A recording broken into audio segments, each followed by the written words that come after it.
केदारनाथ का उपचुनाव, पार्टियों में तनाव। नमस्कार, आप देख रहे हैं इंडिया वॉइस और मैं हूं आपके साथ श्रुति अंगद। केदारनाथ विधानसभा उपचुनाव में बीतता समय भाजपा और कांग्रेस के लिए मुश्किल भरा है और चिंता का सबब बना हुआ है, क्योंकि एक तरफ तो चुनावी बिसात को बिछाना दोनों ही दलों के लिए मुश्किल भरा काम है, तो वहीं दूसरी तरफ प्रत्याशी चयन को लेकर भी पार्टी के नेता मंथन तो कर रहे हैं, लेकिन जीता हुआ टिकाऊ और प्रत्याशी खोज पाने में अभी तक सफल नहीं हो पाए। जबकि नामांकन के लिए 29 अक्टूबर आखिरी तिथि है, आज 25 अक्टूबर है। ऐसे में मात्र 4 दिन। केदारनाथ उपचुनाव की तिथि घोषित होने के बाद से ही राजनीतिक दलों ने बिसात बिछानी शुरू कर दी। कांग्रेस इस उपचुनाव को किसी भी हाल में जीतने के लिए जिताऊ प्रत्याशी पर मंथन कर रही है, तो वहीं भाजपा से कई प्रत्याशियों के नाम पैनल में भेजे जा चुके हैं, जिस पर चर्चा जारी है। बीजेपी भले ही मंथन कर रही हो, लेकिन प्रत्याशी अपनी दावेदारी खुलेआम करते हुए नजर आ रहे हैं। बद्रीनाथ और मैंगलोर उपचुनाव जीतने के बाद वहीं कांग्रेस का मनोबल बढ़ा हुआ है। ऐसे में केदारनाथ सीट पर पार्टी को जीत की संभावनाएं दिख रही है, लेकिन गुटबाजी का मंजर भी ऐसा है कि कहीं कांग्रेस का हाल केदारनाथ उपचुनाव में हरियाणा जैसा ना हो जाए, इसका डर भी सता रहा है। डर के साए में बीजेपी भी है, कहीं खेमे के अंदर बगावत ना होने का ये डर बीजेपी पार्टी को भी है, बीजेपी आलाकमान को भी है। ऐसे में केदारनाथ का दंगल बेहद दिलचस्प नजर आ रहा है। टिकट पर मंथन जारी है और लगातार ये पूरा उपचुनाव का मंजर बेहद अहम, क्योंकि जहां कांग्रेस 16 ऐसे दावेदार हैं, ऐसे नाम है जिन पर चर्चा करती हुई नजर आ रही है। हालांकि कई दावेदार खुद को बागी बताते हुए निर्दलीय उम्मीदवार के रूप में भी दिखते हुए नजर आएंगे इस केदारनाथ उपचुनाव में, तो वहीं बीजेपी 6 नामों पर चर्चा कर रही है, मंथन कर रही है, बैठकों का दौर जारी है। हालांकि ऑब्जर्वर्स की जो रिपोर्ट सामने आई उसके बाद कांग्रेस के खेमे में हलचल तेज हो गया। कांग्रेस में आपसी कला का मंजर दिखने लगा। शिषपाल बिष्ट खुद दिल्ली तक दौड़ लगा चुके और बात करते हुए नजर आए, तो दिल्ली दरबार में उनकी बैठक भी की गई। ऐसे में कई सवाल है जो सियासी गलियारे में तहलका मचा रहे। इन तमाम सवालों पर आज बातचीत की जाएगी, लेकिन उससे पहले जो मनोबल कांग्रेस का बढ़ा है, क्योंकि मैंगलोर हो या फिर बद्रीनाथ हो, उसमें उन्होंने जीत दर्ज की। ऐसे में बीजेपी के लिए टेंशन की बात है। दोनों ही खेमे में मंथन का दौर जारी है। चर्चा की शुरुआत करेंगे, लेकिन उससे पहले आप ये रिपोर्ट देखिए। उत्तराखंड की केदारनाथ विधानसभा सीट पर आगामी 20 नवंबर को उपचुनाव के लिए मतदान होना है। ऐसे में केदारनाथ सीट को लेकर प्रदेश की सियासत गरमाई हुई है।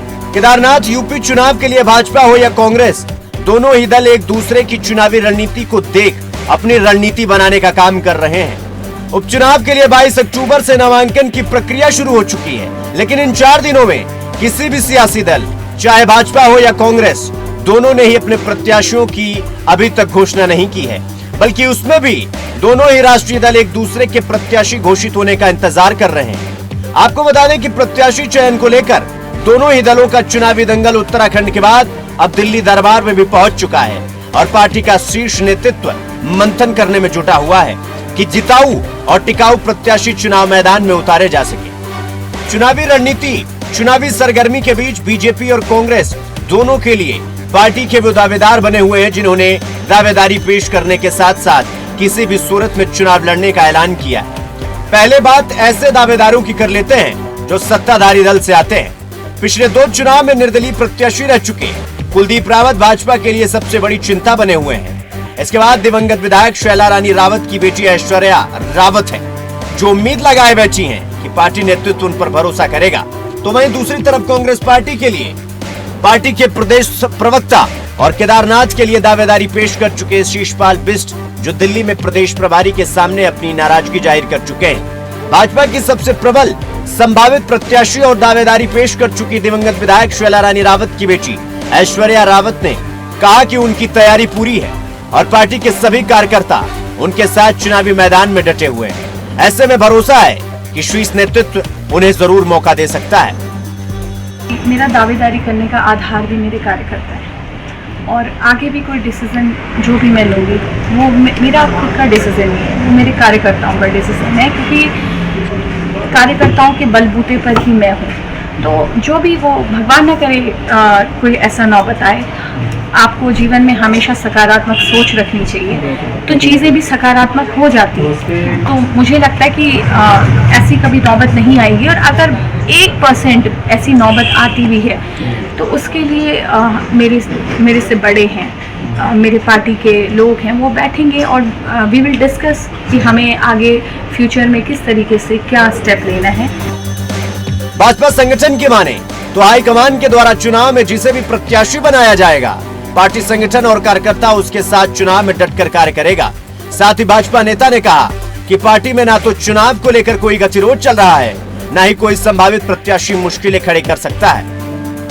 कोई स्पष्ट दिखने लगा है कि कांग्रेस जब इस तरह के बयान देती है तो उनकी हार उतनी और अंतर से बढ़ती जाती है, और जब वो अपनी हार निश्चित देखती है तो इस तरह के बयानबाजी करते थे। कभी उनको ईवीएम पे शक होता है और कभी प्रशासनिक अमले पर शक होता है। इसलिए कांग्रेस अपनी हार को स्वीकार कर रही है और इसलिए बौखला पे इस तरह की बयानबाजी वो अभी से षड्यंत्र रचने, हार के बहाने अभी से ढूंढने लग गई है। जबकि विपक्षी दल कांग्रेस की माने तो कांग्रेस पार्टी में भाजपा की तरह अलग गुटबाजी नहीं है, बल्कि जो भी दावेदार अपनी दावेदारी पेश कर चुका है उस पर पार्टी हाईकमान को निर्णय लेना है, जिसके बाद पार्टी का कार्यकर्ता उसके साथ खड़ा हो जाएगा। कांग्रेस के अंदर कोई बगावत नहीं है। लोगों ने कोशिश की इस्टेब्लिश करने की, लेकिन मुझे लगता नहीं कि कोई बगावत है। अपनी बात लोगों ने रखी है अलग अलग तरीके से, लेकिन उसको बगावत का रूप नहीं दिया जा सकता। हमारे यहाँ किसी भी कैंडिडेट ने ये नहीं कहा कि वो निर्दलीय चुनाव लड़ेगा। पूर्व मुख्यमंत्री हरीश रावत ने कहा कि केदारनाथ में जनता तो कांग्रेस के साथ खड़ी है, साथ ही बाबा केदार का आशीर्वाद भी मिलने जा रहा है, क्योंकि बद्रीनाथ का आशीर्वाद कांग्रेस को मिल चुका है और अब केदारनाथ बाबा का आशीर्वाद भी मिलने वाला है, क्योंकि भाजपा जन विरोधी नीतियों के चलते जनता परेशान है। पक्का भगवान बद्रीनाथ जी हमको आशीर्वाद दे चुके हैं और केदारनाथ जी का आशीर्वाद कांग्रेस के साथ है, क्योंकि जो संघर्षरत होता है और कमजोर होता है भगवान केदारनाथ उसके साथ खड़े होते हैं। शिव की तो आदत है, शिव तो हमेशा जो है कमजोर भक्त के साथ रहे। हम तो कमजोर भक्त हैं इस समय, और फिर शिव तो लोकतंत्र के प्रतीक हैं। कांग्रेस की जीत का अर्थ है उत्तराखंड के अंदर लोकतंत्र को शक्ति देना, और भगवान केदारनाथ और केदारनाथ की जनता लोकतंत्र को शक्ति देगी। तो ऐसे में बिसात बिछ गई है उपचुनाव को लेकर। देखना बेहद दिलचस्प होगा कि आखिरकार किस प्रत्याशी पर मुहर दोनों ही पार्टियों की तरफ से लगाई जाती है। सीधे चर्चा की शुरुआत करते हैं, मेहमानों की तरफ रुख करते हैं। हमारे साथ हनी पाठक बीजेपी की प्रवक्ता है, बहुत स्वागत है। प्रदेश प्रवक्ता है कांग्रेस के, और शांति प्रसाद भट्ट, वही नरेंद्र सेठी हैं, वरिष्ठ पत्रकार के तौर पर हमारे साथ मौजूद है। बहुत स्वागत है आप सभी का। सबसे पहले हनी पाठक जी, मैं आपके पास ही आना चाहूंगी। बेहद आक्रामक नजर आती है बीजेपी, इतना सोच समझकर कभी भी चाल चलते हुए कभी भी भाजपा पार्टी को देखा नहीं गया, लेकिन जिस तरीके से उपचुनाव को लेकर बेहद चिंतन कर रही है, मंथन कर रही है, आखिर वजह क्या है? बद्रीनाथ और मैंगलोर में जो हार मिली उसका असर है ये? देखिए श्रुति जी, हमारी पार्टी कार्यकर्ताओं की पार्टी है, और जब भी कोई चुनाव होता है ऐसा नहीं है कि इसी उपचुनाव में हम लोग लगे हुए हैं। किसी भी जगह अगर हमारा चुनाव हो, उपचुनाव हो, तो हमारी कार्यकर्ताओं की पार्टी 24x7 हम लोग चुनाव के लिए तैयार रहते हैं। तो ये नहीं कहा जा रहा है कि कहा जा सकता है कि केदारनाथ उपचुनाव को लेकर, इन चीजों को लेकर ये बात सिरे से गलत है, क्योंकि हम लोग हर चुनाव को गंभीरता से लेते हैं, सहजता से लेते हैं, कार्यकर्ताओं के दम पर लेते हैं, क्योंकि कार्यकर्ता ही है जो हमारी रीढ़ की हड्डी है। वो ही हमें जिताते हैं, वो ही जो उनका फैसला होता है वो हमारे सर्वमान्य होता है। लेकिन जिस प्रकार से कांग्रेस के अंदर नीति राजनीति चल रही है, वो पहले अपने को देखे। और अभी तो हाल फिलहाल एक ताजा सवाल है कि अगर इतनी तैयार रहती है बीजेपी, तो फिर मंथन और चिंतन करने की वजह क्या है इसके पीछे? क्योंकि उपचुनाव में 2 सीटों पर आपको हार मिली है। नहीं, इसका ऐसा कोई भी रीजन नहीं है। हमारी पार्टी में जब भी कोई टिकट का वितरण होता है तो निश्चित तौर पर चिंतन मंथन दोनों होता है। फिर आला कमान से, हाई कमान से जो लिस्ट तय होके आती है प्रत्याशी की, वो चुनाव लड़ता है। और हमारे यहाँ प्रत्याशी को कमल का फूल माना जाता है, कमल का फूल ही हमारा प्रत्याशी होता है। चाहे वो कोई भी व्यक्ति इस समय चुनाव लड़ रहा होगा, वो हमारे कमल का फूल ही माना जाता है। शांति प्रसाद जी, अंतरकला का मंजर फिर से दिखने लगा है पार्टी के अंदर। हरियाणा में भी यही देखा, गुटबाजी, अंतरकला, जिसकी वजह से क्या कुछ निष्कर्ष निकला, क्या कुछ परिणाम आए, याद होगा। उपचुनाव में भी वही हालत।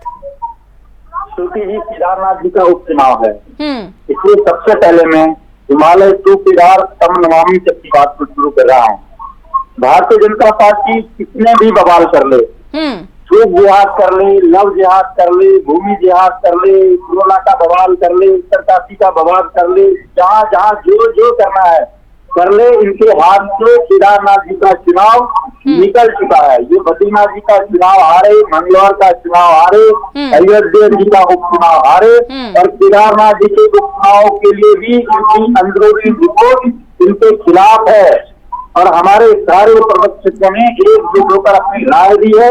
आला कमान शीघ्र ही हमारे प्रत्याशी के चयन का नाम की घोषणा कर देगी। और आप देखिए, एक शानदार, एक बुद्धिमान नेता को हम आपके सामने लाएंगे, जनता के सामने लाएंगे। और मात्र 4 दिन बचा है शांति प्रसाद जी। मुझे लगता है अब तक तो खत्म हो जाना चाहिए। आप लोग हमेशा ही चुनाव के लिए तैयार होते हैं पाठक जी। बिल्कुल, लव जिहाद कर लीजिए, जमीन जिहाद करिए, कुछ भी जिहाद करिए, कुछ परिणाम पॉजिटिव नहीं निकलने वाला।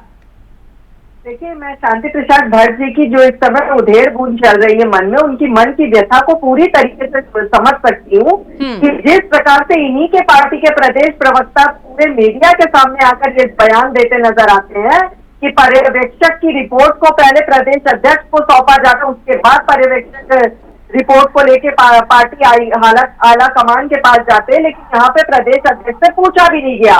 और ये अंतरकला पहले से ही चली आ रही है। आप इससे पहले भी देख सकते हैं कि इन्होंने AICC में नियुक्तियां करी थी और इनकी प्रदेश प्रभारी ने उसको सिरे से नकार दिया था। शांति प्रसाद जी, अपने घर का शोर कभी भी सुनाई नहीं देता। एक मिनट, बर्तन बच जाता है तो इंसान को दिक्कत होने लगती है। जब कांग्रेस को मिली तो कांग्रेस नेताओं ने हाथ डालने वाले तो ये सारी चीजें भी शांति प्रसाद भट्ट को ध्यान देना चाहिए। और जनता देख रही है कि जो पार्टी के लोग अपने ही आप से लड़ रहे हैं वो हमारे हित में क्या काम कर रही है, तो अपने ही से फुटा फुटा बोलने रह जाएंगे। हमारे यहाँ ऐसा नहीं चलता है। हमारे यहाँ हर कार्यकर्ता की सम्मान। अरे भट्ट जी, आपके यहाँ नेताओं की पार्टी है, कार्यकर्ताओं की पार्टी नहीं है। कार्यकर्ता बच्चे क्या है अब आपके पास? पार्टी आला कमान से मिली जब भाई हो, तब आपके कार्यकर्ताओं ने डाले नेताओं ने एकजुट होकर इस चुनाव में लगेंगे, जैसे हम बद्रीनाथ जी के चुनाव में लगे थे। और हमारे संभावित प्रत्याशी हरियाणा में भी लगे थे, हरियाणा का भी जिक्र कर लीजिए। तब भी यही जवाब आप लोग दे रहे थे कि हम लोग एकजुटता के साथ लड़ रहे हैं, लेकिन हरियाणा में तो आपके सारे मुख्य प्रवक्ता से लेके छोटे प्रवक्ता से लेके बड़े प्रवक्ता से लेके जो आपके यहाँ होते हैं सभी बयान देते नजर आ रहे हैं कि आपकी बार हरियाणा में सिखाएंगे, किसान इनको सबक सिखाएंगे, जाट इनको सबक सिखाएंगे। इस तरह की बड़ी बड़ी बातें तो अभी हरियाणा चुनाव में भी हमने देख ली थी, लेकिन आपने मुंह की खाई ना। जम्मू कश्मीर की बात भी मत करिएगा।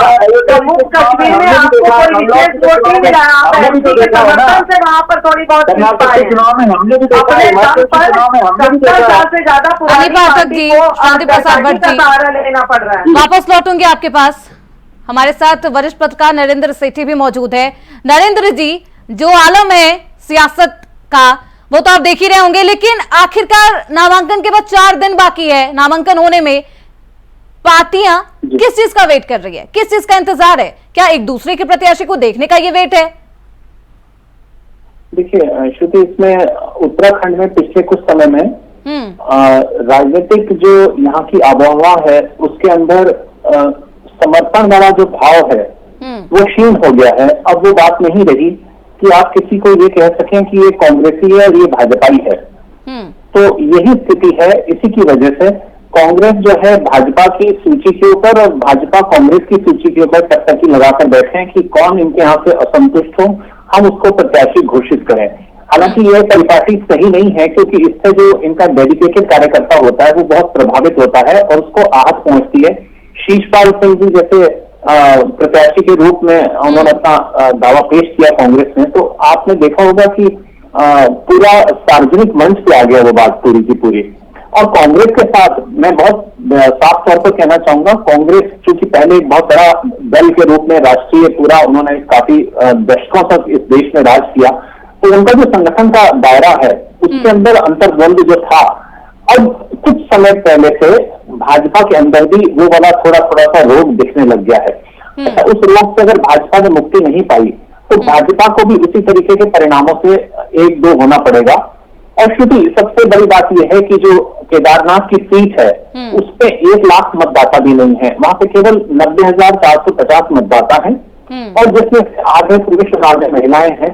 और जो निर्णायक होते हैं वो वहां की महिलाओं का मत होता जो है वो निर्णायक भूमिका अदा करता है, क्योंकि ये सीट ऐसी है जहां पे की धार्मिक आस्था के साथ साथ वहां की जो अवसरवादी राजनीति वहां के प्रत्याशियों ने की, वहां के विधायकों ने की, चुनाव आने से 1 महीना पहले दल बदल लिया और फिर दूसरे में चले गए, लेकिन जनता ने उनको सबक सिखाया। राजेंद्र भंडारी इसका उदाहरण है बद्रीनाथ में। और इसी तरीके से मतलब अगर भाजपा ने इस समय रणनीतिकार तरीके से अपना कदम ना उठाया तो भाजपा को ये वाली सीट भी गंवानी पड़ेगी। और अगर भाजपा मैंगलोर में भी जो गलती की अगर उसे सुधारा नहीं गया तो फिर से वही परिणाम आएंगे। रणनीति को बदलने ही होगा। अगर आप इंतजार करते रहेंगे कि कांग्रेस क्या चाल चलेगी उसके बाद हम चाल चलेंगे तो शायद जनता भाप जाएगी। श्रुति जी देखिए, कांग्रेस क्या चाल चलेगी उसके बाद हम चाल चलेंगे, ये मानसिकता तो हमारी कभी भी नहीं रही है, क्योंकि कांग्रेस में अब कार्यकर्ता नाम पे कोई भी नहीं बचा है। लेकिन कांग्रेस की केदारनाथ यात्रा निकली थी, उसमें भी करण महाराज और गणेश गोदीवाल जी में जम के गुत्थम गुथाई हुई, तो इनमें सारे बड़े नेता ही बच गए हैं, इनके यहाँ कार्यकर्ता नहीं रह गए। तो कार्यकर्ता के दम पर कोई भी पार्टी विजय हासिल करती है। और जहां तक अभी आप मंगलौर चुनाव की बात कर रही थी, तो मंगलौर उपचुनाव में वो मंगलौर सीट जो हमारी नहीं थी उसके बावजूद हम बहुत ही कम मार्जिन से हारे हैं। उसके लिए भी हम जनता को धन्यवाद देते हैं कि उन्होंने हमें काफी ज्यादा सराहा और अपनाने की कोशिश करी। प्रसाद जी, किसी वजह से अगर जनता कार्यकर्ताओं की भारी कमी है आपकी पार्टी में, तो वो हमारे लिए सबक है कि हमें जनता का और किस तरीके से देखना है, जनता की क्या समस्याएं हैं जो हम दूर कर सकते हैं। लेकिन कोई हमें ये नहीं कह सकता कि 70 साल से ज्यादा पुरानी पार्टी होकर हमें बैसाखी का सहारा लेना पड़ रहा है। हम अपने दम पर चुनाव लड़ रहे हैं कि बैसाखी के भरोसे चुनाव लड़ रहे हैं।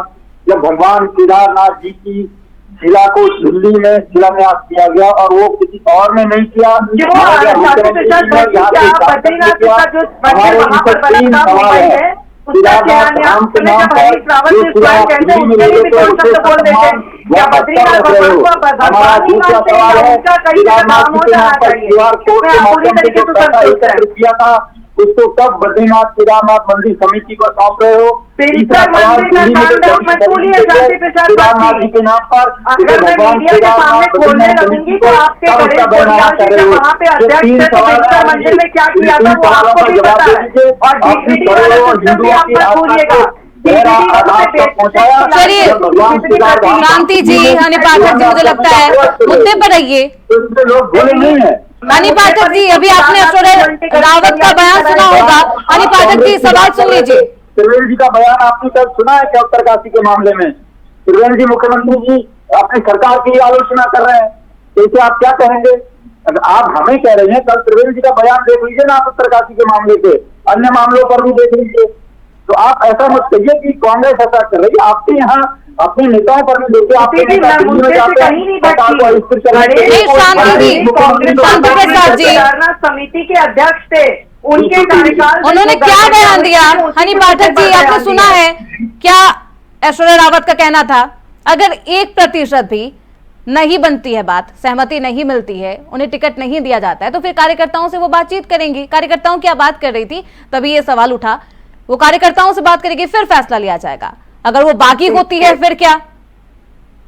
देखिए, उन्होंने ये कहा है कि वो कार्यकर्ताओं से बातचीत करेंगी, उन कार्यकर्ताओं से जो चाहते हैं कि उनको टिकट मिले। अगर उनको बाई चांस उन्होंने कहा 1% टिकट नहीं मिलता है तो वो कार्यकर्ताओं से बातचीत करेंगी। इसका मतलब है कि उन कार्यकर्ताओं को सांत्वना भी दे सकती है, उन कार्यकर्ताओं को समझा भी सकती है, उन कार्यकर्ताओं को ये भी कह सकती है तो कह रही है कौन हमारा प्रत्याशी है और वो लड़ने के लिए तैयार है। आप टिकट चाहिए उन्हें। देखिए, लोकतंत्र है, सभी को अपनी दावेदारी प्रस्तुत करने का पूरा अधिकार है। उन्होंने कुलदीप जी भी दावेदारी कर रहे हैं, हनी पाठक जी, नरेंद्र सेठी जी, अरे मैं आपको दावेदारी तो दोनों तरफ से की जा रही, ठीक है, दावेदारी कर रहे हैं। हाँ। प्रत्याशी का जो नाम आएगा वो ही हमारा चुनाव चिन्ह होगा, और फिलहाल हमारा चुनाव चिन्ह कमल का मांग फूल रही हैं और प्रत्याशी हमारा कमल का फूल है। उस विधानसभा से ठीक है, शोभा रानी जी आज तक सभी रिकॉर्ड मतों से वहां जीती हैं, लेकिन मेरा इससे बहुत एक न्यूट्रल मत ये है कि किसी राजनीतिक का पुत्र या पुत्री हो जाना, राजनीतिक विरासत ये नहीं है कि आपकी कोई इंडस्ट्री चल रही है, रबर फैक्ट्री है या आपकी कोई स्टील इंडस्ट्री है तो उसके आगे के डायरेक्टर आप बनेंगे। आपके अंदर एक जन सेवा का जज्बा होना चाहिए, और ये कोई विरासत में मिलने वाली चीज नहीं है कि आप राजनीति में सिर्फ सहानुभूति लहर के लिए अगर आप आए। हाँ, भाजपा तय करे इस बात को कि भाजपा ने कैंडिडेट किसको घोषित करना है, क्योंकि यहाँ पे जो नरेंद्र सेठी जी, ऐसा नहीं है कि इमोशनल कार्ड ऐश्वर्या रावत को टिकट देकर खेलती हुई नजर आएगी बीजेपी? इमोशनल कार्ड अब पहले किसी जमाने में होता था इमोशनल कार्ड, अब इमोशनल कार्ड नहीं चलेगा। इसीलिए अन्यथा अगर ऐसी स्थिति होती श्रुति जी तो आज से 4 दिन पहले ऐश्वर्या का नाम घोषित हो चुका होता, और इसमें जो इतनी देरी हो रही है उसके पीछे कारण ही यही है। और दूसरा, कांग्रेस इस समय बिल्कुल इस फिराक में है कि ऐश्वर्या को भाजपा छोड़े और वो टिकट इसका घोषित करें। अच्छा, तो ये बड़ी राजनीति जो है, आप फिराक में है कि कब ऐश्वर्या रावत को टिकट ना मिले और आप उन्हें अपने पाले में ले आए? श्रुति जी, मैं जानता हूँ ऐश्वर्या हमारे टिगरी में उसका ननिहाल है, मैं उसकी खुददारी को जानता हूँ। वो भारतीय जनता पार्टी के चलाव में बिल्कुल नहीं आएगी, और आप देखते रहिए जिस तरह से उन्होंने कार्यकर्ताओं के साथ बैठक करने की बात कही है, वो आप देखते रहिए। और निश्चित रूप से हम कांग्रेस पार्टी जल्दी अपना प्रत्याशी घोषित करेंगे और बहुत शानदार प्रत्याशी आपको देंगे, लेकिन अनुभवी ऐश्वर्या रावत की का इंतजार है शांति जी। लेकिन ओवर कॉन्फिडेंस जो होता है ना, ओवर कॉन्फिडेंस वो चाहे किसी भी दल का हो, वो दिनेश फोगट जैसा होता है, 100 ग्राम के चक्कर में मेडल चला गया। अति आत्मविश्वास बेहद खतरनाक होता है शांति जी। लगता है कि ऐश्वर्या रावत को आपके पास आने देगी बीजेपी?